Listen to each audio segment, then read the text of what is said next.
Good morning, कैसी हैं आप? सुबह बखैर। मुझे बहुत भूख लगी, प्लीज कुछ बना दे। हाँ हाँ मैं बनाती हूँ, अभी तुम्हारे लिए ऑमलेट बनाती हूँ। जो 2 अंडे देना निकाल के। मुबारक हो जॉब के लिए। Thank you.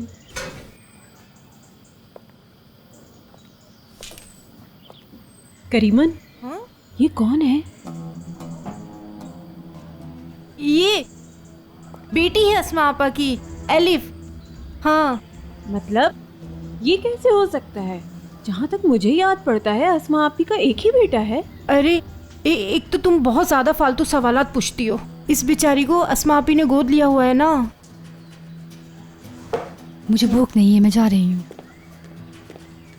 वाह करीमन, ये तो खुद को इस घर की मालिकन समझ रही है। अभी इस लड़की के नखरे देखे तुमने?